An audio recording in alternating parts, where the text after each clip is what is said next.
मसाले। नमस्कार, देवभूमि के दंगल में आप सभी का स्वागत है। मैं हूं आपके साथ गरिमा वाजपेयी। बात करेंगे चुनावी तैयारी, दावे पास 2027 खास की।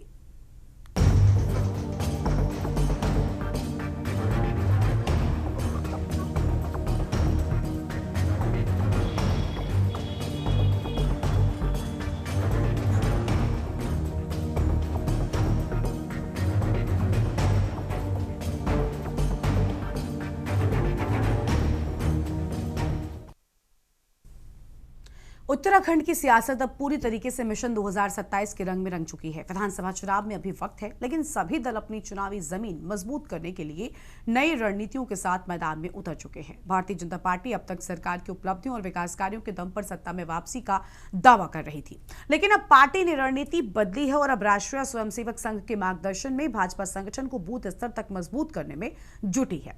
कार्यकर्ताओं की सक्रियता बढ़ाने, घर घर जनसंपर्क और लाभार्थी सम्मेलनों के जरिए जनता से सीधा संवाद तेज किया गया है।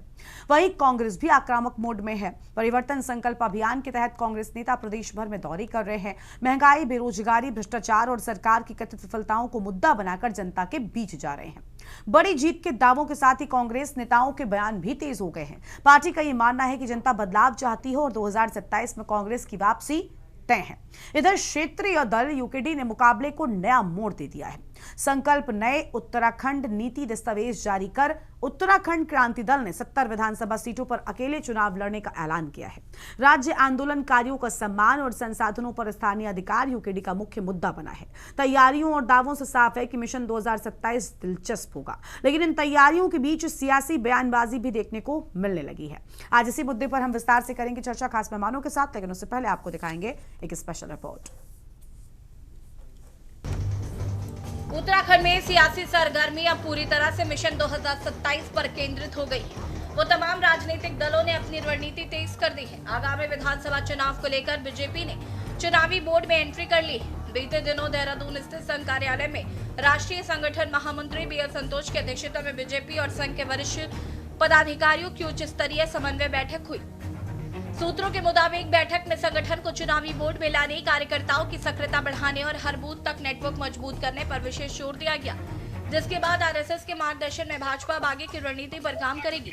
वहीं कांग्रेस भी पीछे हटने को तैयार नहीं है। लगातार शीर्ष नेताओं के दौरे हो रहे हैं और अब आगामी 8 अगस्त को राष्ट्रीय अध्यक्ष मल्लिकार्जुन खड़गे भी प्रदेश दौरे पर आ रहे हैं। यही नहीं बल्कि अब कई मुद्दों को लेकर प्रदेश कांग्रेस नेताओं के विभिन्न सीटों को लेकर जीत को लेकर दावे सामने आने लगे हैं। इधर क्षेत्रीय दल यूकेडी ने भी चुनावी समीकरण बदल दिए हैं। देहरादून में हुई प्रेस वार्ता में यूकेडी के केंद्रीय अध्यक्ष सुरेंद्र सिंह, पूर्व अध्यक्ष काशी सिंगेरी समेत तमाम दिग्गज एक मंच पर आए। संकल्प नए उत्तराखंड नीतिगत एजेंडा जारी करते हुए पार्टी ने सभी 70 विधानसभा सीटों पर अकेले चुनाव लड़ने और दोनों राष्ट्रीय दलों को बाहर करने का ऐलान किया, जो 2027 से पहले उत्तराखंड में त्रिकोणीय मुकाबले के संकेत साफ है, जिसके चलते आपसी जुबानी जंग भी देखी जा रही है। नहीं, हमारी संगठनात्मक बैठकें होती हैं और लगातार ऐसे प्रवास होते हैं हमारे अधिकारियों को। उसी क्रम में कल बीएल संतोष जी का भी सभी कार्यकर्ताओं के साथ अलग अलग उसमें संवाद हुआ है, सबसे मिलना हुआ है और आगे की जो भविष्य की रणनीति है उस पर चर्चा की गई है, उस पर काम करने के लिए। देखिए, भारतीय जनता पार्टी का एक संगठन की संरचना है। उस संगठन की संरचना के अनुरूप समय समय पर राष्ट्रीय नेताओं का मार्गदर्शन हमको मिलता है और इसी क्रम में हमारे राष्ट्रीय महामंत्री आदरणीय बीएल संतोष जी का यहाँ पर देवभूमि में प्रवास हुआ और उस प्रवास के माध्यम से अभी तक हम क्या क्या कार्यक्रम कर रहे हैं, उन कार्यक्रमों की समस्या और जो आगे क्या कार्यक्रम हम करने वाले हैं, उन कार्यक्रमों के बारे में भी चर्चा की गई है और हम समझते हैं कि उनके द्वारा जो हमको पाथवे प्राप्त हुआ है और उनके माध्यम से आगामी महीनों में जो कार्यक्रम हम करने वाले हैं, उन कार्यक्रमों की विस्तृत रूपरेखा हम बना रहे हैं और जैसे ही इस कार्यक्रमों की सारी रूपरेखा बन जाएगी। देखिए, मुद्दे तो आपके सामने हैं। हाथ कांगन को आरसी क्या, पढ़े लिखे को फारसी क्या, मुद्दों की तो भरमार है। चाहे नौजवान से जुड़ा हुआ मुद्दा हो, चाहे किसान से जुड़ा हुआ मुद्दा हो, चाहे कानून व्यवस्था से जुड़ा हुआ मुद्दा हो, चाहे भ्रष्टाचार से जुड़ा हुआ मुद्दा हो, चाहे महिलाओं पर अपराधों ने उससे जुड़ा हुआ मुद्दा हो, जंगली जानवरों का जो आतंक है चाहे उसका मुद्दा हो, खनन का हो, शराब का हो, भूमाफियाओं का हो, तो ये तमाम मुद्दे हैं, तमाम विषय हैं। इनको लेकर के जो है हम निश्चित रूप से जब हमने 10 जनपदों में परिवर्तन यात्रा की थी उसको लेकर के गए थे। अब हम जो है 2 अगस्त से देहरादून के अंदर जनपद देहरादून में जो है परिवर्तन यात्रा का आगाज करने जा रहे हैं। हरिद्वार में संभव नहीं है, कांवड़ है, कांवड़ के बाद हम हरिद्वार में भी जाएंगे और 8 अगस्त को जो है हमारे राष्ट्रीय अध्यक्ष जी आ रहे हैं, उसके बाद हम उधम सिंह नगर में भी परिवर्तन यात्रा जारी रखेंगे। प्राथमिकता तो हमारा राज्य बचाना है, राज्य बनाया है, राज्य बनाना पहली प्राथमिकता है हमारी, राज्य बचाना। दूसरा जो हमारी मुख्य प्राथमिकता है, जो यहाँ से हमारा युवाओं का जो पलायन जिनके लिए हमने राज्य लिया है, उनको कैसे हम रोक पाए, उसकी तरफ हमारा पूरा ध्यान है। और हम जब लोग बैठते हैं आपस में तो हम किंतु परंतु की ओर बिल्कुल नहीं जाता। हमें देखते हैं कि जिस उद्देश्य के लिए हमने उत्तराखंड राज्य बनाया है, एक नारा चला करता था कि पहाड़ का पानी, पहाड़ की जवानी, पहाड़ के काम नहीं आती, तो वो नारा भी हमारा ही था। प्रदेश में आगामी 2027 का विधानसभा चुनाव उत्तराखंड की सियासत का सबसे बड़ा केंद्र बन चुका है। राजनीतिक दलों ने अपनी अपनी रणनीति के साथ मैदान संभाल लिया। भाजपा के सामने चुनौती सरकार की उपलब्धियों को बूथ तक ले जाने और कार्यकर्ताओं में अनुशासन बनाए रखने की है। वहीं संघ के मार्गदर्शन और डबल इंजन सरकार के कामकाज को हथियार बनाकर पार्टी हैट्रिक का सपना देख रही है। कांग्रेस परिवर्तन के नारे के साथ जनता के बीच आक्रामक है। महंगाई, बेरोजगारी और पेपर लीक जैसे मुद्दे को भुनाकर पार्टी सत्ता वापसी की उम्मीद कर रही है। वहीं यूकेडी के 70 सीटों पर अकेले लड़ने के ऐलान ने मुकाबले को त्रिकोणीय बना दिया है। राज्य आंदोलन और स्थानीय अस्मिता का मुद्दा उठाकर यूकेडी दोनों राष्ट्रीय दलों के वोट बैंक में सेंध लगाने की तैयारी में है। अब देखना होगा कि जनता किसके संकल्प पर भरोसा जताती है। आने वाले महीनों में सियासी बयानबाजी और जनसंपर्क अभियान और तेज होंगे और इसी से तय होगा कि 2027 में उत्तराखंड की सत्ता की चाबी किसके हाथ लगने वाली है। Uttarakhand desk report. और इस मुद्दे पर आज विस्तार से हम करेंगे चर्चा। हमारे साथ में खास मेहमानों का पैनल जुड़ चुका है। राजेश बिष्ट, प्रदेश प्रवक्ता भारतीय जनता पार्टी की ओर से हमारे साथ में जुड़ चुके हैं। मनोज सैनी जी हैं, वरिष्ठ नेता कांग्रेस पार्टी की ओर से हमारे साथ में जुड़ चुके हैं। और हमारे साथ में पीसी थपलियाल जी हैं, वरिष्ठ नेता हैं यूएसएसएम की ओर से। अरुण शर्मा जी थोड़ी देर में वरिष्ठ पत्रकार हमारे साथ जुड़ेंगे और हरीश मेवाड़ी जी भी केंद्रीय प्रवक्ता यूकेडी की ओर से हमारे साथ में थोड़ी देर में जुड़ेंगे। सभी मौजूद मेहमानों का बहुत बहुत स्वागत है। शुरुआत बीजेपी के प्रवक्ता राजेश बिष्ट जी के साथ में करते हैं। राजेश जी, उत्तराखंड में आखिर किसकी तैयारी को सबसे ज्यादा मजबूत माना जाए? कांग्रेस पार्टी कह रही है कि इस बार हम जो जनता की समस्याएं थी, बेरोजगारी, शिक्षा, स्वास्थ्य, इन सब को लेकर जनता के बीच जा रहे हैं और जनता हमारी सुन रही है। प्रदेश में बड़े नेताओं के दौरों का सिलसिला भी शुरू हो गया है। बीजेपी अपने दावे कर रही है। क्या कांग्रेस कड़ी टक्कर देने को तैयार नजर आ रही है आपको? आपने बहुत सटीक और बहुत महत्वपूर्ण सवाल पूछा है। देखिए, प्रदेश के अंदर कांग्रेस पार्टी आज ही पहली बार तैयारी थोड़ी कर रही है। जब से राज्य बना है तब से निरंतर तैयारी कर रही है और भाजपा को हमेशा जब इनके चुनावी रैलियां होती है तो उसमें जरूर कहती हुई नजर आती है कि इस बार ही हमारी सरकार आ रही है। लेकिन जनता का मूड उत्तराखंड के अंदर हो या देश के अंदर हो या अन्य राज्यों के जो नतीजे सबके सामने हैं, उनको देखकर ऐसा लगता है कि जनता का मूड हमेशा से भारतीय जनता पार्टी के पक्ष में गया है। जब जनता चुनने की बात करती है तो विश्वसनीयता देखती है, उस पार्टी को समर्थन देने की कोशिश करती है जो वाकई में राष्ट्र निर्माण में अपना योगदान दे रहा है, जिसने राष्ट्रीय स्तर पे भारत को एक अलग पहचान दी है। जनता उसके बारे में सोचती है। और जब हम कांग्रेस की तैयारियों की बात करते हैं तो निश्चित रूप से इनका जो ग्राफ पिछले 15 सालों से गिर रहा है, उसका महत्वपूर्ण कारण इनकी एक तो जो योजनाएं हैं वो बड़ी विफल योजनाएं हैं। ये जब जमीन पर उतरते हैं तो निश्चित रूप से इनके पास कभी कोई मुद्दे नहीं रहे और ये उन मुद्दों को पकड़ रही है जो क्षेत्रीय पार्टी इस समय प्रदेश के अंदर कभी कभी उछालती है। तो उन मुद्दों पे ये अपनी जमीन तलाशने का काम करते हैं। और मुझे ये लगता है कि जब प्रदेश में खासतौर पे जब उत्तराखंड की बात करते हैं तो यहाँ की जो भौगोलिक परिस्थिति है उसमें पहली चुनी हुई सरकार कांग्रेस पार्टी ही थी जिसको इस प्रदेश की जनता ने समर्थन दिया। लेकिन आते आते समय जब बीतता गया तो इनके द्वारा जो प्रदेश को मिला, प्रदेश से जो इन्होंने लूट खसोट की, वो जनता के सामने है। इसीलिए आगे जब मौके मिले तो जनता ने इनको बाहर बिठाने का काम किया और एक ऐसी सरकार को मौका दिया जिन पे उन्हें लग रहा था कि प्रदेश उन्नति की ओर बढ़ेगा। और निश्चित रूप से ये जो बीता समय निकला है, ये जो 9.5 साल की हमारी सरकार इस समय वर्तमान में चल रही है, और मैं ये मानता हूँ कि माननीय पुष्कर सिंह धामी जी के कुशल नेतृत्व में और जो संगठन के और भी हमारे संगठनात्मक लोग हैं जिनके मार्गदर्शन में सरकार ने निरंतर नए आयामों को छूने का काम किया। जब हम चुनाव में थे 2022 के, तो हमने निश्चित रूप से सबसे पहले यूसीसी को एक अपने एजेंडे में रखा था और हमने जनता को कहा था कि हमारी सरकार बनेगी तो हम सबसे पहले आपको यूसीसी देंगे, और निश्चित रूप से यूसीसी देने का काम हमने किया, जो इस देश के अंदर सबसे महत्वपूर्ण कानून बनकर आया है।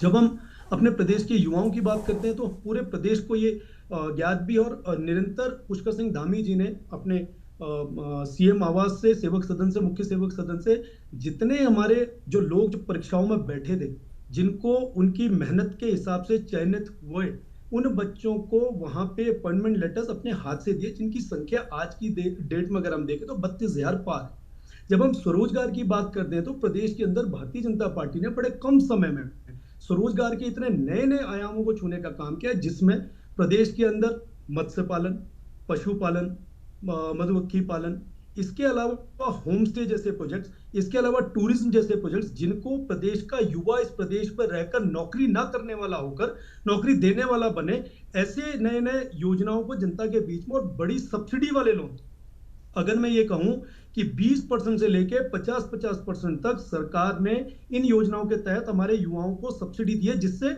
उनकी जेब का पैसा कम से कम लगे और वो इस प्रदेश के अंदर स्वरोजगार कर पाए। जब हम महिलाओं की बात करते हैं तो हमें दिखता है कि प्रदेश की सरकारी नौकरियों में 30% आरक्षण देने का काम अगर किया तो पहली ऐसी सरकार है जिसने महिलाओं को सम्मान के साथ साथ रोजगार देने का काम किया। इसके बाद जब हम प्रदेश में एसएचजी के समूह के माध्यम से हम लोग देखते हैं तो हमें लखपति दीदी योजना दिखाई देती है, जिसमें प्रदेश की समूह में महिलाएं सरकार से 80% का सब्सिडी वाला पैसा लेकर, जिसमें उनको केवल 20% की लागत लगानी है, और उससे वो प्रदेश के अंदर कोई मोमबत्ती बना रहा है, कोई दिए बना रहा है, कोई नई नई एप्पन बना रहा है, नए नए चीजों को, नए नए जो चीजें आ सकती है प्रदेश के अंदर, उस पर काम हो रहा है। जब हम प्रदेश के अंदर देखते हैं चारधाम यात्रा को, तो निरंतर हम देख रहे हैं वर्ष प्रति वर्ष चारधाम यात्रा के अंदर बाहर से जो श्रद्धालु आ रहे हैं, जो पर्यटक आ रहे हैं, उन्होंने उत्तराखंड को एक बड़ा डेस्टिनेशन माना है, और उससे कहीं ना कहीं हमारे लोगों की आर्थिक ही बढ़ रही है। तो तमाम ऐसी योजनाएं हैं, चाहे ग्लोबल इन्वेस्टर समिट की हम बात करें, 3.5 लाख के इन्वेस्टर्स समिट के एमओयू साइन हुए, जिसमें से लगभग 30,000 करोड़ के जो योजनाएं हैं वो गतिमान है, और जो बहुत जल्दी यहाँ के प्रदेश के लोगों को यहाँ रोजगार देंगे। तो कई सारी तमाम योजनाएं हैं जो कांग्रेस पार्टी को बेशक नहीं दिखाई दे रही होंगी, लेकिन जो जनता, जिन्होंने सरकार को चुनना होता है, उनके पास निश्चित रूप से ये पूरी लिस्ट है, जिस लिस्ट के आधार पे चाहे हम नगर निगम के चुनाव कहें, नगर निकाय के चुनाव कहें, या पंचायत चुनाव कहें, उसके नतीजे सबके सामने है, लोकसभा के नतीजे सबके सामने है। तो जो प्रदेश की जनता की जो विश्वसनीयता है, निश्चित रूप से भारतीय जनता पार्टी के साथ है। पुष्कर सिंह धामी जी के युवा कौशल को वो लोग सराह रहे हैं, और निश्चित रूप से उनके साथ 2027 का जो चुनाव है, एक अच्छे मार्जिन के साथ भारतीय जनता पार्टी पुनः सरकार बनाएगी, ऐसा मेरा विश्वास है। चलिए ठीक है, लौटते हैं आपके पास में। हमारे साथ में कांग्रेस पार्टी से मनोज सैनी जी जुड़ चुके हैं। बहुत स्वागत सर आपका। सर, तैयार कांग्रेस पार्टी है, लेकिन उनका कहना है कि तैयारी तो आप हर बार करते हैं और फ्लॉप चीजें हो जाती हैं। इस बार क्या कुछ विशेष होगा? गरिमा जी, सबसे पहले तो मेरे कॉम्प्लेक्स और आपके सभी दर्शकों को मेरा प्रणाम। अभी मैं गरिमा जी भाजपा के प्रवक्ता को सुन रहा था, सिर्फ कोरी लप्पा जी उन्होंने कही, और विकास के नाम पर नील बटे सन्नाटा है पिछले 9.5 साल में, कोई उपलब्धि इनकी नहीं है। हम बात करते हैं भ्रष्टाचार की, तो भ्रष्टाचार में धामी सरकार सिर से लेकर पैर तक पूरी तरह सनी हुई है, और ये हम नहीं, पूरे आंकड़े बता रहे हैं, पूरे प्रदेश के आप आंकड़े उठा के देख लीजिए किस तरह से प्रदेश में भ्रष्टाचार व्याप्त है। अभी भाई ने महिला सुरक्षा की बात की कि महिलाओं के लिए काम किया, अरे अंकिता भंडारी को तो अभी तक न्याय नहीं दिला पाए, और जितने भी अभी तक प्रदेश में जितने भी महिलाओं पर अपराध हुए, चाहे वो यौन शोषण के या अन्य मामले हो, सब में आपने देखा होगा कि भाजपा के ही पदाधिकारी सम्मिलित रहे हैं। तीसरा भी भाई ने बताया रोजगार की बात, रोजगार का आंकड़ा फर्जी रूप से बता रहे हैं, सिर्फ लप्पा जी, कोरी लप्पा जी की 33,000 इन्होंने नौकरियां दे दी हैं। हालात ये है कि हम मांग करते हैं कि उस पर श्वेत पत्र लिया जाए। अभी मेरे भाई ने कहा कि 3.5 लाख करोड़ के एमओयू साइन हुए। गरिमा जी, मैं आपके दर्शकों को बताना चाहता हूं, 2023 में जब दिसंबर में ये 100 करोड़ के प्रचार से ये बड़ा प्रचार किया गया, बड़े गाजे बाजे के साथ, 3.5 लाख करोड़ के एमओयू साइन हो गए। इन्हें तो मैं बताऊं, इन्हें ये भी नहीं पता होगा कितने एमओयू थे। उसमें 1779 एमओयू साइन हुए हैं, और जिसमें यह दावा किया गया था कि 86,000 से ज्यादा लोगों को रोजगार मिलेगा। लेकिन आज हकीकत क्या है? अभी एक रिपोर्ट हमारे सामने आई है कि जिसने 10 साल पहले चक्की लगाई हुई थी, जिसने मेडिकल स्टोर खोला हुआ था, जिसने सब उसकी खाद बीज की दुकान थी, उन लोगों को इन्होंने शामिल किया है। और मात्र तो 1 लाख करोड़ का हुआ। इससे पहले आपने अगर देखा होगा 2018 में त्रिवेंद्र सिंह रावत ने भी इस तरह की ढोल बाजे के साथ ग्लोबल इन्वेस्टर समिट किया था, लेकिन क्या मिला? अभी वो बाबा जी का ठुल्लू। तो ये हमें प्रदेश को मिला है। अब आप इन्होंने बताई कि पलायन में आप देखिए कि 10 करोड़ का बजट रखा है इन्होंने रिवर्स पलायन में। आप 10 करोड़ के बजट से कैसे रिवर्स पलायन कर लेंगे? ये तो जो विभाग है वही कर देगा। हालात ये है कि चाहे प्रधानमंत्री की रैली हो, गृह मंत्री की रैली हो, मुख्यमंत्री की रैली हो, इनके यहाँ कार्यकर्ता नहीं आते हैं। इनके यहाँ सरकारी कर्मचारी, आंगनवाड़ी, महिला स्वास्थ्य सहायता समूह और जो सिडकुल में कर्मचारी हैं वो। ठीक है, आपकी आवाज नहीं मिल पा रही है। चलिए लौटते हैं हम आपके पास में। पीसी थपलियाल साहब हमारे साथ में। जब कांग्रेस ने कोई विकास का काम नहीं आया, कांग्रेस की हमेशा नीति रही है जब से देश आजाद हुआ है, शिक्षा, स्वास्थ्य, रोजगार और विकास। इसका उदाहरण आपको बताते हैं कि एनडीटी तिवारी जब सरकार बनी तो आपने देखा होगा सिडकुल की स्थापना, जिसमें हजारों फैक्ट्रियां आज भी लगी हुई हैं और जिसमें लाखों लोगों को रोजगार मिला हुआ। हम पूछना चाहते हैं कि कितनी कंपनियां अभी तक धामी जी ने लगवाई हैं? कोई कंपनी नहीं लगवाई इन लोगों ने। आप लालू ने तो चारा खाया था, लेकिन ये तो चरागा खा रहे हैं। अभी गरिमा जी, मैं कल रानीपुर विधानसभा के कई गांव में गया था। अवैध खनन का ये हाल है कि अवैध खनन बंद है सरकार के आदेश से कि के बाद अवैध खनन बंद है, लेकिन सरकार के संरक्षण में, प्रशासन के संरक्षण में धड़ल्ले से, दिन में हो या रात में हो, मैं वीडियो भेज दूंगा, अवैध खनन धड़ल्ले से हो रहा है। ये सरकार की नाकामी का एक पूरा उदाहरण है कि किस तरह सरकार भ्रष्टाचार कर रही है। हमारे अवैध खनन के कारण पहाड़ों में, नदियों में पुल भी कितने गिरे हैं। भ्रष्टाचार की बात करें, अभी आपने देखा होगा प्रेमनगर में चंदा की चौकी पर किस तरह से वो पुल का जो साइड अप्रोच है वो बह गई। उसका कारण क्या है? उसका कारण भी भ्रष्टाचार है, क्योंकि वो जिसने बनाया है वो भाजपा के प्रदेश महिला प्रकोष्ठ के जो अध्यक्ष रुचि भट्ट, उसके पति उसमें ठेकेदार थे। तो इस तरह के कई हैं। आप देखिएगा कि महिला जो हमारे जंगली जानवर हैं उनसे कितने लोगों की मौत हो गई, लेकिन कोई नीति नहीं है। गरिमा जी, एक चीज और बताऊंगा मैं, भाजपा और आरएसएस का कभी शिक्षा, स्वास्थ्य और रोजगार से कोई नाता नहीं रहा। ठीक है, फिर बताना नहीं तो ठीक है। आप जो बातें लेकर जनता के पास जा रहे हैं, आप तो यही सारे बेरोजगारी, शिक्षा, स्वास्थ्य सब मुद्दे उठा रहे हैं, तो इस बार जनता आपको संतुष्ट करेगी? कम से कम आपके प्रति जीत का अगर आश्वासन आता है, आप जीतते हैं तो वो चीजें साफ हो जाती हैं। गरिमा जी, पूरी बात कर लूं। आपने देखा होगा हमारी परिवर्तन संकल्प यात्रा हो रही है और उसमें अब तो वो स्थगित है, लेकिन जिस तरह से उसमें जनता उमड़ रही है, जिस तरह से कांग्रेस के प्रति उनकी विश्वास जगमगा रहा है, विश्वास हो रहा है, निश्चित रूप से इस बार उत्तराखंड की जनता कांग्रेस को अपना सपोर्ट देगी और कांग्रेस 2/3 बहुमत से सरकार बनाएगी। गरिमा जी, जो महत्वपूर्ण बात मैं बताना चाह रहा हूँ, हरिद्वार और रानीपुर, क्योंकि मैं हरिद्वार का वासी हूँ और मैं इन क्षेत्रों में लगातार आज तक मैंने 50 साल बैठ के कर ली है, उसमें यह पाया गया है कि भाजपा के जो 5-5 बार के विधायक हैं, जो 4-4 बार के विधायक हैं, उनके क्षेत्र में जो नीति हमारी मूलभूत सुविधाएं हैं वो तो बिल्कुल नगण्य है। रानीपुर विधानसभा में 15 साल के विधायक आदेश चौहान, उनके क्षेत्र में आप ये देखिए, धन सिंह रावत जो इनके शिक्षा मंत्री, उन्होंने 4 साल पहले एक कॉलेज की घोषणा की, उसका बाजे के साथ, लेकिन आज तक वहां एक ईंट नहीं रखी गई। स्वास्थ्य का हाल बुरा है, कोई चिकित्सालय वहां नहीं है।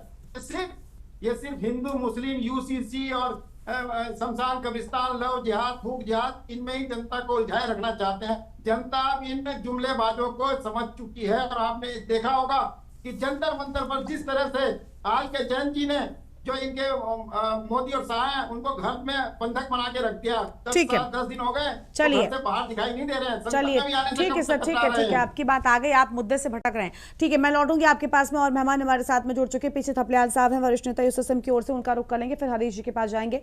अरुण जी भी जुड़ चुके हैं, स्वागत अरुण जी आपका, आएंगे आपके पास। सबसे पहले थपलियाल साहब, यूकेडी भी टक्कर देने को तैयार है, यूएसएसएम भी अपनी तैयारी के साथ उतर रही है, क्या कहना चाहेंगे सर? आने वाला चुनाव 27 किसके लिए खास होगा?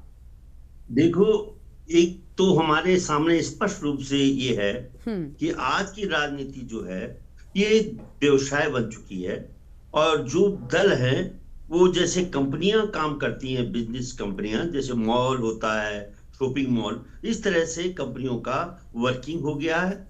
और मेरे को आज बहुत अच्छा लगा कि जब भारतीय जनता पार्टी के युवा प्रवक्ता ने बहुत शानदार ढंग से संयम के साथ मुद्दे रखे, और वो मुद्दे रखे, देखो यूसीसी पे मजबूर है उन लोग वोट मांगने के लिए। ये दीगर बात है कि आज दिन तक देश ने यूसीसी को आत्मसात नहीं किया, और खाली गुजरात ने अभी अभी हाल में ही उसमें भी उन्होंने संशोधन करके वो यूसीसी वहां लगाया। यूसीसी हमारा बेचारा जो युवा मुख्यमंत्री है उछल कूद तो पूरी करता है, लेकिन अनुभवहीनता के कारण वो इस राज्य के जो विकास का पथ है उसको वो रास्ते में नहीं ला पा रहा है। और यही कारण है कि आज जनता पूरी तौर से निराश है। चाहे ये महिलाओं पे इनका बहुत जोर है, महिलाओं पे इतना जोर है कि इन्होंने, लगता है कि जैसे पहाड़ की महिलाओं को लखपति बना दिया हो। वो लखपति तो नहीं बनी, लेकिन लथपथ बन चुकी हैं सारी महिलाएं, और इतनी लथपथ बन गई हैं कि वे अपनी अस्मिता के, अपने पहाड़ के मुद्दों को दरकिनार करके, और जब कभी इनको हुक्म मिलता है दिल्ली से, क्योंकि एक कंपनी है, कंपनी में एजेंट होते हैं, जिस तरह से सेल्समैन होते हैं, उस तरह से महिलाएं काम करती हुई नजर आती है। और वो किस तरह से अभी जो हाल में ही गाली गलौज एक लड़के ने दे दिया था गुस्से में आकर उन महिलाओं को, जो यहाँ पे नारी बंधन करके यहाँ पे नारे लगा रहे थे, और उन मुद्दों पर जो जिस पे गंभीरता से उत्तराखंड की जनता टकटकी लगाई हुई है, उस पे इनका कोई किस तरह से उसको किनारे कर रही है। सोच रहे हैं कि जनता बेवकूफ है। मुख्यमंत्री जिस तरह से प्रयाणविद को बीच में लाया और एफआईआर करवाई अंकिता के मामले में, जिस तरह से जो इनके जनरल थे, कौन है, गौतम और अजय जी, जो जिनको कहीं छुपा के रख रहे हैं, कहीं किसी तरह से किनारे करते हुए,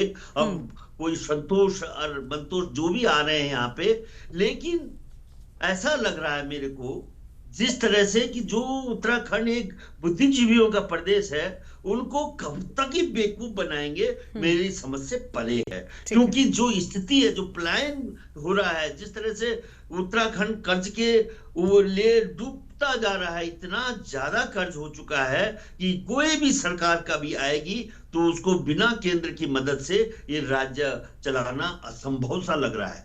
तो हालत बहुत खराब कर चुके हैं ये लोग, और जो यहाँ के संसाधन थे, जिन संसाधनों के बूते हमें यहाँ के युवाओं को रोजगार मुहैया कराने थे, इन्होंने माफियों के हाथ दे दिए। जिसको हम कभी कहते हैं कि साहब खनन इन्होंने माफियों के दे दिया, शराब इन्होंने माफियों के दे दिया, इन्होंने यहाँ के संसाधन भी पूरे जमीन, जल जमीन, जंगल जो भी है माफियों के हवाले करते जा रहे हैं, और यहाँ के जनता चुपचाप देखने के लिए विवश है।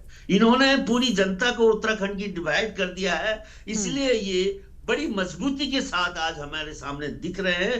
चाहे ये बोलते हैं कि हमने बूथ लेवल तक टीम खड़ी कर दी, क्या है, बेरोजगार हैं लोग, ये बूथ में करें चाहे बूथ के अंदर करें, सब जगह इनको लोग मिल जाएंगे, क्योंकि इन्होंने ऐसी संपदा कमा दी है कि पूरे आरबीआई को, जो आरबीआई का रिजर्व था, इन्होंने लोगों को ये पता नहीं है कि किस तरह से इस देश की जो अर्थव्यवस्था है उसको तहस नहस किया है। और ये स्थिति आज हमारे जनजी जिस तरह से ये समझ रहे हैं, हम अचंभे में हैं, और उसके बाद हम संतोष भी हैं। अभी हमें चिंता नहीं है कि ये जो डकैत है, जो पूरे राष्ट्र की संपदाओं को लूटते हुए नजर आ रहे थे, उनकी अब हिम्मत नहीं होगी कि इस राज्य के, इस देश के संसाधनों से खेलना। इसलिए मैं निश्चित रूप से कहना चाहता हूं कि आने वाला जो चुनाव है, आज देखिए ना बिहार में क्या हुआ, आज जो आने वाला चुनाव है वो चुनाव इनके लिए एक ऐसा घनघोर आपदा बन के आएगा कि उसके बाद इनको सड़कों पे दौड़ाएंगे इनके नेताओं को। क्योंकि जहां तक कांग्रेस का सवाल है, कांग्रेस से भी लोग इतने इसलिए संतुष्ट नहीं है क्योंकि जो 25-26 साल इस राज्य को बने हुए हैं, हमने दोनों पार्टियों में देखा है कि इनमें घालमेल हो गया है। आज आधी कैबिनेट कांग्रेसियों की है भारतीय जनता पार्टी के पास, और कल भी कितने विधायक बिकेंगे वो भगवान जानता है। लेकिन क्योंकि भाजपा के पास बहुत ज्यादा पैसा है, जिन्होंने हमारे आंखों के सामने, पूरे देश की आंखों के सामने बंगाल के तमाम जनप्रतिनिधियों को ऐसे बांध के खरीदा कि जैसे भैंस गाय भैंस को खरीदते हैं, ऐसे ही कांग्रेस भी मैं समझता हूं, क्योंकि कांग्रेस के पास जो नेतृत्व है और जो विधायक हैं वो भी तो अकूत संपदा के मालिक बने हैं। इनके विधायक ऐसा नहीं है कि उन पे ये उंगली नहीं उठती है कि इतनी संपत्ति इन्होंने कहां से कमाई है। तो हम लोग जो इस समय हैं, जो इस राज्य के लिए चिंतित हैं, जिन्होंने इस राज्य की लड़ाई लड़ी है, उनके माथे पे शिकंद है कि ऐसे धन बलियों के साथ आखिर लोहा कैसे लिया जाए। लेकिन निश्चित रूप से जनता इस समय वो बहुत ही आक्रोशित है राष्ट्रीय दलों के साथ, और वे धीरे धीरे उनका विश्वास इन नरबाग जो छोटे छोटे हम लोग दल हैं इनकी तरफ उनका ध्यान जा रहा है। हम इनको यूनिफाइड करके, भगवान करेगा अगर सब कुछ ठीक रहा तो यूनिफाइड होकर भारतीय जनता पार्टी की माफिया प्रस्त राजनीति को और जो रावणी राजनीति है इसको चुनौती देने का मन यहाँ के लोगों ने बना लिया है। और विशेष तौर से यहाँ की युवा पूरी तौर से तैयार है भारतीय जनता पार्टी को फूल चटाने के लिए। ठीक है सर, मैं लौटती हूँ आपके पास में। अरुण शर्मा जी के साथ अपनी चर्चा को हम आगे बढ़ाएंगे, उससे पहले एक छोटे से ब्रेक के लिए यहाँ पर रुक रहे हैं, कहीं मत जाइएगा, फौरन लौटेंगे।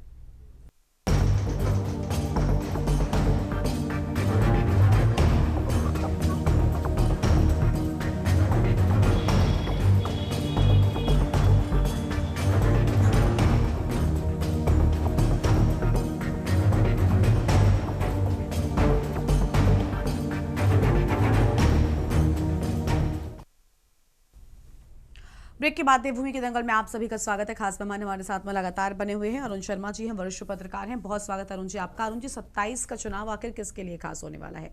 सबके अपने दावे हैं। तपलियाल साहब ने अभी काफी अहम बातें कही बीजेपी को लेकर। ये बातें वो हमेशा से कहते आए, इसके पहले यूगेडी में थे तब भी और यूएसएसएम में है तब भी। कांग्रेस अपनी राय पर अडिग है, लेकिन जनता का मन क्या इस बार बदलाव की ओर है या फिर वो भी अडिग नजर आ रही है? क्या लग रहा है, क्या कुछ होगा? गरिमा देखिए, क्योंकि ये चुनाव जो होने जा रहा है कायदे में 10 साल बाद होने जा रहा है। 5 साल पहले भी हुआ था, लेकिन वो सरकार रिपीट हुई, बहुमत भारतीय जनता पार्टी को ही मिला। तो विपक्षी दलों के लिए तो ये 10 साल बाद होने वाला चुनाव है। और देखिए, क्योंकि 10 साल एक सरकार को एक लंबा अरसा होता है, तो स्वाभाविक है कि जनता में थोड़ी बहुत नाराजगी होती है। और चूंकि उस नाराजगी, क्योंकि विपक्ष को लगता है कि ये उनके लिए बहुत सुनहरा मौका है, क्योंकि जनता नाराज है, और तो सुनहरा मौका उनके लिए, तो थोड़ा सा प्रयास करेंगे तो हो सकता है जनता उनके पक्ष जनादेश दे देगी। लेकिन एक चीज ध्यान रखनी चाहिए कि हम लोगों ने तमाम अन्य राज्यों में भी चुनाव देखे हैं। हम जिसे एंटी इनकम्बेंसी कहते हैं, भाजपा ने उन राज्यों में प्रो इनकम्बेंसी में उसे परिवर्तित किया है और तीसरी बार चौथी बार वहां चुनाव जीतकर सरकार बनाई। तो यह भी ध्यान रखना पड़ेगा विपक्ष को।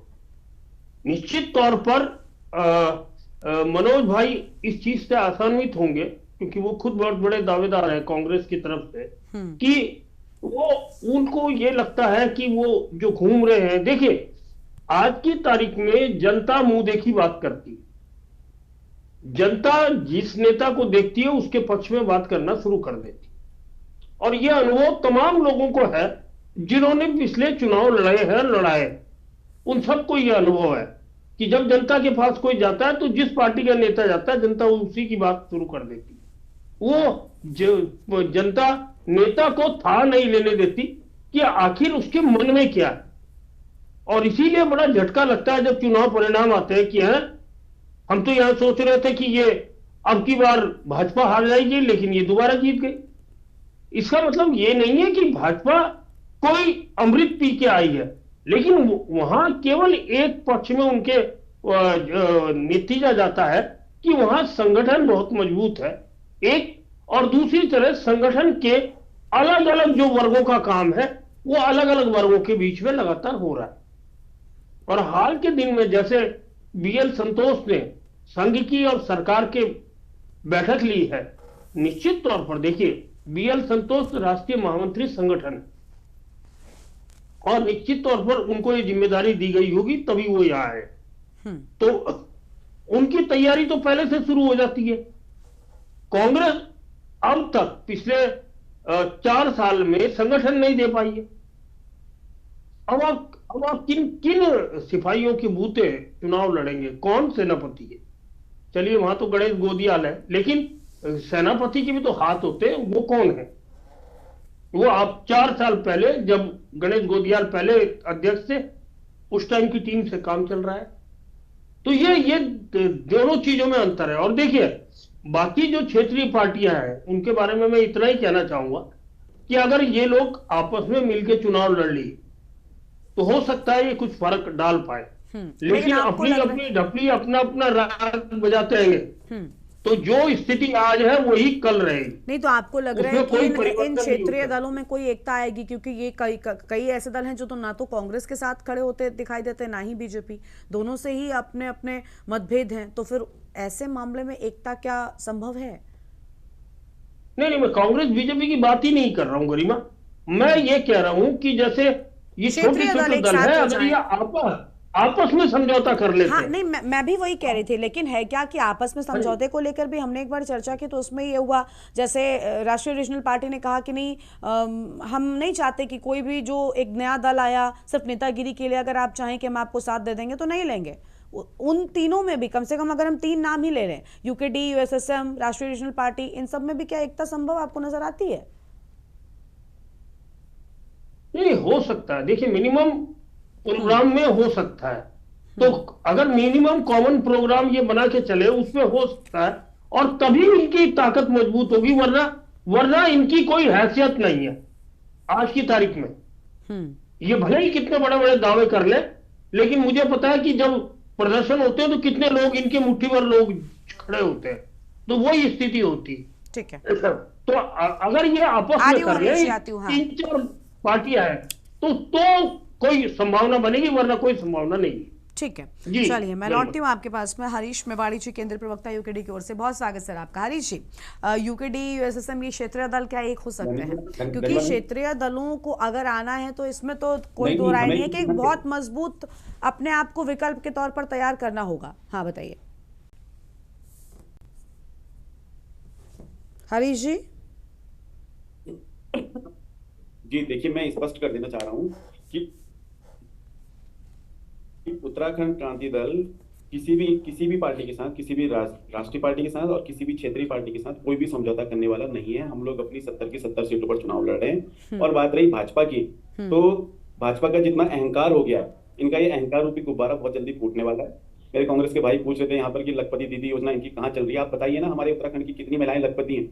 उस टाइम इनसे भाई साहब हमारे कह रहे थे, राजेश बेस जी कह रहे थे कि 30,000 करोड़ के एमओयू साइन कर रखे हैं। हाँ, एमओयू साइन हुए हैं, लेकिन एमओयू साइन हुए हैं भाजपा के नेताओं के, और उन पार्टीज के एमओयू साइन हुए हैं जो भारतीय जनता पार्टी को इलेक्शंस में मोटा चंदा देती हैं, अपनी कमाई का चंदा इनको देती हैं, यानी कि अपनी ब्लैक कमाई का हिस्सा इनको दे रही हैं, जिससे इनके बड़े बड़े दफ्तर बने हैं, आलीशान दफ्तर बने हैं जहाँ पे एसीज लगे हैं। हमारे तो पहाड़ी आदमी तो आज पहाड़ी आदमी घिस रहा है। इनके पास क्या है? इनके पास तो उपलब्धियां बहुत सारी हैं। एक बड़ी उपलब्धि मैं आपको बता दे रहा हूँ, इनके पास सल्ट में गालीबाज विधायक है जो लोगों को, क्षेत्रीय दलों के लोगों को बोलता है कि मैं आपकी चर्बी उतार दूंगा, और गाली गलौज कर रहा है, सरेआम गाली गलौज कर रहा है, माँ बहन की गालियां दे रहा है, ऐसे शब्द बोल रहा है जिसको मैं यहाँ से चैनल से बोल नहीं सकता हूँ। बोले भारतीय जनता पार्टी वाले लोग यहाँ पर, इनको बताना चाहिए कि इनके पास इतनी बड़ी बड़ी उपलब्धियां, इनके पास इतने बड़े बड़े गालीबाज विधायक हैं। इनके पास ऐसे विधायक हैं, माही टागुली नाम की एक महिला 2024 से लेकर 2026 तक का न्यायालय में भटक रही है, दर दर भटक रही है। भारतीय जनता पार्टी से भी उसने न्याय की गुहार लगाई है। क्यों नहीं बताते इनके गड़िया जी, इनके विधायक जी, कि आपके ऊपर लगाए गए आरोप गलत है या सही है? भारतीय जनता पार्टी का अध्यक्ष क्यों नहीं बोलता है, क्यों मौन हो जाता है? बार बार इनके नाम पे मैं अभी शर्मा जी से पूछना चाहूंगा। शर्मा जी कह रहे थे क्षेत्रीय दलों के बारे में, जी हमने दल बनाया, हमारी पीड़ा है। हाँ, हमारे पास संसाधन नहीं थे, इनके पास लड़ने के लिए, इनसे लड़ने के लिए हमारे पास पैसा नहीं था, तो हम लोग उस तरीके से लोगों के साथ नहीं जा पाए। लेकिन हमने राज्य बनाया और उसके राज्य की पीड़ा को हम जानते हैं। किसी भी कंडीशन में उत्तराखंड क्रांति दल किसी भी पार्टी के साथ कोई भी गठबंधन करने को राजी नहीं, ये स्पष्ट है। और मैं दूसरी बात इनसे कह दे रहा हूँ, भारतीय जनता पार्टी के लोग कह रहे हैं कि हमारे, ये तो गठबंधन की बात हो गई, ये तो नहीं, ठीक है, आपने गठबंधन को लेकर न्याय दिखाया, ठीक है, आपने गठबंधन को लेकर स्थिति स्पष्ट कर दी, लेकिन लड़ेंगे कैसे? 70 सीटों पर आपको समर्थन कैसे मिलेगा? वो भी अपने आप में बड़ी बात है। देखिए, हम घर घर जा रहे हैं,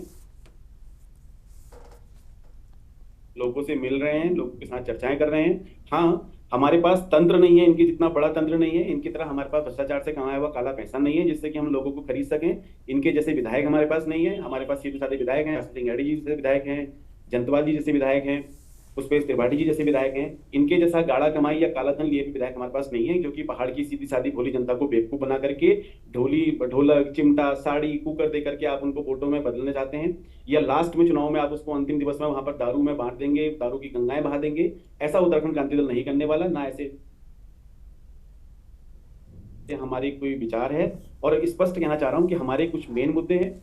मेन मुद्दा जल, जंगल और जमीन का है, फिफ्थ शेड्यूल का है, 1950 के लोगों को मूल निवास दिलाने का है।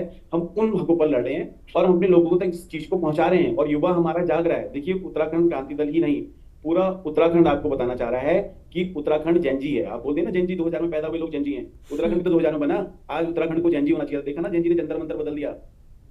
उत्तराखंड बदलेगा इनको इस बार, पूरा उत्तराखंड बदलेगा, क्योंकि चीजें आ रही हैं लोगों के सामने। हाँ ठीक है, हमारे पास एक अच्छा मुद्दा, आप लोग कहते हैं कि आप सोशल मीडिया में दिखाई देते हैं, तो ठीक है, एक प्लेटफॉर्म है जिस सोशल मीडिया प्लेटफॉर्म के तहत हम आप लोगों को सारी, लेकिन अगर आप ये सोच रहे हैं लोगों तक नहीं पहुंच रहा है, तो भारतीय जनता पार्टी और भारतीय राष्ट्रीय कांग्रेस कहीं न कहीं बहुत बड़ी भ्रांति है।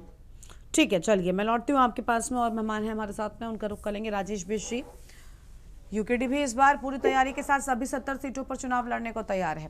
टक्कर कड़ी होने वाली, कांग्रेस पार्टी ही इकलौती नहीं है। और अगर चलिए यूकेडी को छोड़ देते हैं, अन्य और दल एक हो गए, तब तो फिर ज्यादा कुछ नुकसान नहीं पहुंचाए, तो अगर वोट भी काट लिए तो बड़ा नुकसान आपको ही होना संभव है।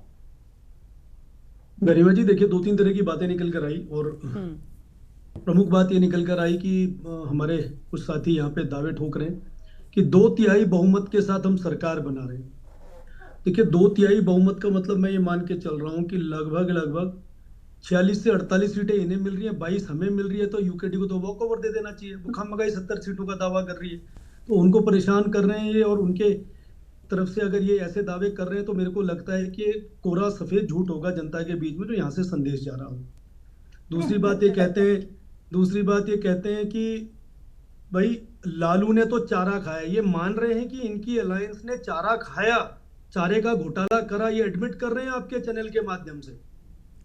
इसका मतलब ये है कि इनकी सरकार के द्वारा 65 वर्षों में अगर बोफोर्स कांड हुआ तो बिल्कुल हुआ, हेराल्ड कांड हुआ तो बिल्कुल हुआ, कॉमनवेल्थ घोटाला हुआ तो बिल्कुल हुआ, कोयला घोटाला हुआ तो बिल्कुल हुआ, 2G 3G घोटाला हुआ तो बिल्कुल ठीक हुआ।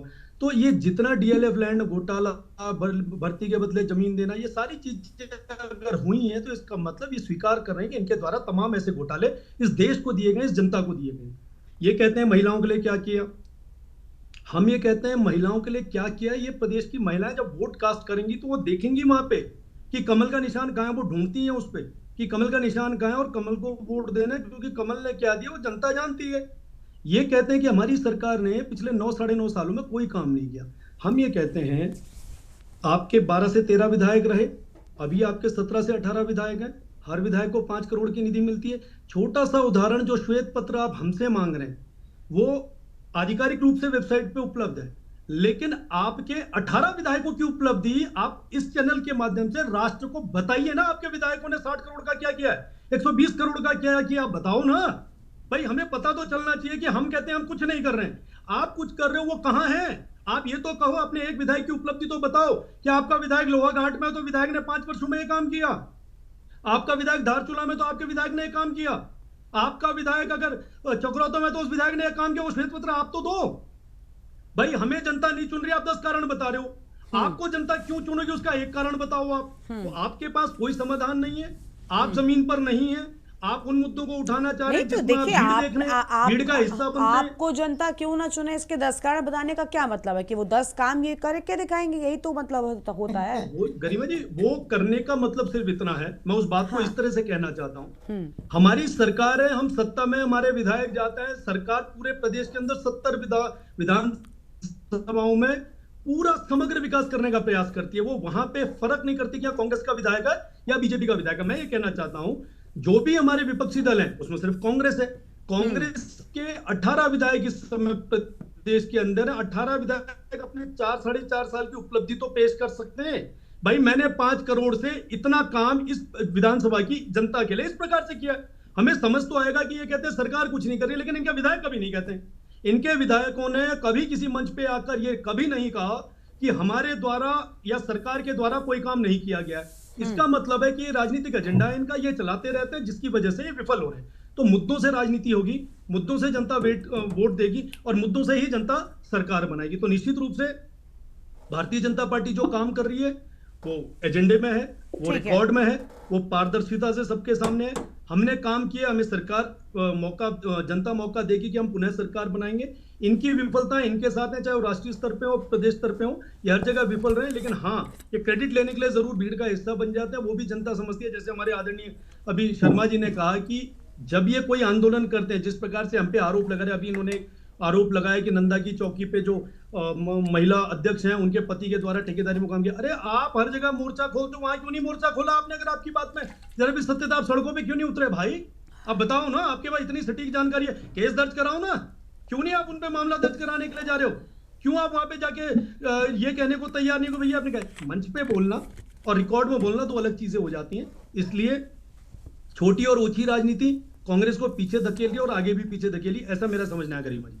ठीक है मनोज सैनी जी, भाई इनके ना करने वाले काम तो आपने गिना दिए, आप करेंगे क्या? कुछ नया वाला भी इन्वेंट है क्या, उसको भी बता दीजिए। बिल्कुल बिल्कुल गरिमा जी, पहले तो मैं अपने भाजपा के प्रवक्ता भाई का जवाब दे दूं। इन्होंने कहा कि कोलगेट और फलाना और ठिकाना घोटाले हुए, शायद इनको मालूम नहीं है, ये जानकारी तथ्यों के साथ नहीं आते हैं, ना जानकारी के साथ आते हैं। कि अभी भी आपने देखा होगा कि जो इनके पिट्ठू थे, चाहे वो लाला रामदेव हो, चाहे वो अन्ना हजारे हो, चाहे वो किरण बेदी हो, चाहे वो वीके सिंह हो, जितने तमाम इनके पिट्ठू थे, भाजपा के और संघ के पिट्ठू थे, वो जो इन्होंने साजिश करी यूपीए सरकार को बदनाम करने के लिए, आपने भी पीछे देखा होगा कि कोयला घोटाले में मनमोहन सरकार को क्लीन चिट मिल गई। ये हम नहीं कह रहे हैं, सरकार, ये सुप्रीम कोर्ट कह रहा है। इसी तरह दूसरे अन्य मामलों में भी क्लीन चिट मिली, इन्हें पता ही नहीं है। रही बात अब इन्होंने कहा कि विधायकों का विकास, विधायकों का जो उन्होंने अपना काम किया वो अपने जो विधानसभा क्षेत्र है उस जनता को बता दिया है। आपको नहीं बताया, आप सरकार हैं। वो अपने विधायक को अपने विधानसभा क्षेत्रों में उन्होंने अपनी जनता को बता दिया है कि कितनी उन्होंने सड़कें बनाई, कितने उन्होंने स्कूलों में काम करवाया, कितने उन्होंने स्वास्थ्य में काम करवाया, ये आपको। लेकिन सरकार के पास अपनी उपलब्धि है। अभी भी मैं कह रहा हूँ, एक भी उपलब्धि अभी भाई ने लफाजी तो बहुत की, जुमलेबाजी बहुत की, लेकिन एक भी उपलब्धि अगर इन्होंने पिछले 9.5 साल की बताई हो, सिर्फ यूसीसी का नाम लिया है। 3.5 लाख करोड़ का ये एमओयू बता रहे हैं, कितने लोगों को रोजगार दिया, कोई आंकड़े इनके पास नहीं है। गरिमा जी 1 लाख करोड़ के एमओयू उन्होंने भी साइन किए थे त्रिवेंद्र सिंह रावत ने, याद हो आपको 2018 में। कोई आंकड़े उपलब्ध नहीं है। हम तथ्यों के साथ बोलते हैं और सच्चाई के साथ बोलते हैं। सड़कों का कितना बुरा हाल है आप देख सकते हैं। अभी जो NHAI जो प्रधानमंत्री जाए थे, बड़े बड़े इन्होंने वादे किए, तो आप देख सकते हैं किस तरह से उसमें जो 13,000 करोड़ की सड़क बनी उसमें कैसे गड्ढे हो गए। सड़कों का पूरा हाल है। इनका हालात ये हो गई, चाहे भाजपा के प्रदेश अध्यक्ष हो, मुख्यमंत्री हो, कोई मंत्री हो, सबको काले झंडे दिखाए जा रहे हैं। हालात ये है, उत्तराखंड के पर्वतीय जिलों में ये लोग घुस नहीं सकते हैं क्योंकि इन्हें लोगों के आक्रोश का सामना करना पड़ेगा। उपलब्धि के नाम पर फिर मैं बता रहा हूँ कि इनके पास नील बटे सन्नाटा है। मैं फिर कह रहा हूँ कि 2002 में याद कीजिए जब ND तिवारी की सरकार थी, कितना बड़ा सिर पुल बनाया, चाहे वो हरिद्वार में हो, देहरादून में हो, आपके पंतनगर हो, आज 4 लाख हो। इन्होंने उस जो उद्योग लगे थे उन्हें भी अपने चंदा भाई का काम कर लिया। मैं कल फिर बता रहा हूँ, जब मैं बैठकों में गया वहां पर बहुत से सिर पुल के कंपनियों के कर्मचारी थे, उन्होंने हमें बताया कि जो भी कार्यक्रम होते हैं तो यहाँ कंपनियों से कर्मचारी बसों में भर के ले जाए जाते हैं, चाहे वो मोदी की रैली हो, चाहे वो अमित शाह की हो, चाहे वो मुख्यमंत्री की हो। इनके पास खाली जो गोदी मीडिया है वो है, और इनके पास एक झूठ की पाठशाला है RSS, जो ये सब भ्रम फैलाती है कि ये हो गया वो हो गया। हमने सब देख लिया है, जनता इनके जुमलेबाजी को। चलिए, आप जुमलेबाजी में आती है तो फिर आपके पक्ष में आना चाहिए। कुल मिलाकर आपके पक्ष में नतीजे आएंगे तभी आपकी बात सही साबित होगी। ठीक है, मैं जो मुद्दे हैं, चाहे वो शिक्षा, स्वास्थ्य, रोजगार, पलायन, महिला सुरक्षा, जो मुद्दे रहेंगे, लेकिन 2 बड़े महत्वपूर्ण मुद्दे रहेंगे जो पूरे देश के साथ साथ उत्तराखंड को भी प्रभावित करेंगे। चाहे वो नीट का पेपर लीक हो, उत्तराखंड में पेपर यूट्यूब का भी लीक हो, जिसमें वो धन सिंह रावत जो भ्रष्ट मंत्री है, जिसमें भ्रष्टाचार के आरोप लगे है, वो कह रहा है कि कोई पेपर लीक नहीं हुआ। तो भैया फिर वो जो सहायक प्रोफेसर है उसका इस्तीफा क्यों लिया भाई? क्यों लिया आपने? और मतलब इन्होंने बताएंगे अभी नीट का कि हमने पेपर लीक का कानून को फिर उसे संशोधन किया। भैया पहले तो पेपर लीक था, फिर पेपर लीक। असलियत ये है कि पेपर लीक को भी चलिए, तो इन प्रमुख मुद्दों के साथ आप चुनावी मैदान में उतरेंगे। ठीक है, आपकी बात आ गई। थपलियाल साहब और बाकी मेहमानों को जल्दी से एक रिएक्शन लेते चलेंगे। थपलियाल साहब, देखिए सब अपने अपने दावे कर रहे हैं। यूकेडी के प्रवक्ता ने अभी बिल्कुल साफ कर दिया कि हम तो किसी से भी गठबंधन नहीं करने वाले और 70 सीटों पर हम चुनाव लड़ेंगे। अब ऐसे में बाकी के जो अन्य क्षेत्रीय दल हैं उनके लिए मुसीबत और ज्यादा बड़ी है। जो भी अभी आपने देखा होगा कि जो सीनियर लीडर्स हैं उत्तराखंड क्रांति दल की, उनकी कल प्रेस वार्ता हुई है। उसमें हरी जी ने स्पष्ट रूप से कहा कि वे अन्य लोगों से भी उनके लिए भी रास्ता खोल के रखेंगे और पूरी संभावनाएं जो हैं कि एकजुट होकर कैसे सभी ताकतें लड़े, ये उनका लक्ष्य है। कल स्पष्ट रूप से माननीय हरी जी ने कहा है। लेकिन एक चीज जो है, जिस तरह से आज भारतीय जनता पार्टी का प्रवक्ता बहुत अच्छा बैटिंग कर रहे हैं अपने दल के माध्यम के लिए, मैं उनको साधुवाद देता हूं। क्योंकि हर दम जब कभी भी भारतीय जनता पार्टी का प्रवक्ता आता था तो वो ऐसे अंट-संट बकता था कि मेरा ब्लड प्रेशर बढ़ जाता था। अच्छा। आज उनकी हर मुद्दे पे सही बॉलिंग, सही बैटिंग हुई है। क्योंकि उन्होंने जैसे महिलाओं का बोला, वास्तव में हमारी पहाड़ की महिलाओं का पूरी तौर से भारतीय जनता पार्टी ने डिजिटल अरेस्ट कर रखा है। हाँ। पूरी तौर से ढोलक चिमटा गांव-गांव में डिवाइड करके। चलिए, ये तो खैर व्यक्तिगत रूप से राजेश जी की तारीफ ही हुई। हाँ, तो देखिए, मैं ये जानता हूं कि ये हमारा बड़ा भारी लक्ष्य है कि किस तरह हम अपनी महिलाओं को समझा पाए कि तुमको दिग्भ्रमित किया गया है उन लोगों द्वारा जो तुम्हें राम मंदिर ले तो गए, लेकिन आज राम मंदिर में जो लूट मची है उस लूट का पर्दाफाश करने के लिए तैयार नहीं है। आज बद्रीनाथ जी का जो मुकुट चुराने वाले लोग आज इस राज्य के सत्ताधारी पार्टी के लोग हैं और आज बद्रीनाथ और केदारनाथ का जो सोना वहां से गायब हुआ है, इन पे हमारी चिंता है। हमारी चिंता है उन संसाधनों पे, जिन संसाधनों को इनके मुख्यमंत्री ने औने पौने दामों में, जैसे आप देखो जॉर्ज एवरेस्ट कैसे दे दिया गया, किस तरह से जॉर्ज एवरेस्ट का पहले ठीक ठाक, किस तरह से हरिद्वार का मेडिकल कॉलेज दे दिया गया बनाया, किस तरह अल्मोड़ा की एक फैक्ट्री जो प्रॉफिटेबल थी, हमारी यूनानी दवाइयां, आयुर्वेद दवाइयां बनाती थी, वो दे दी।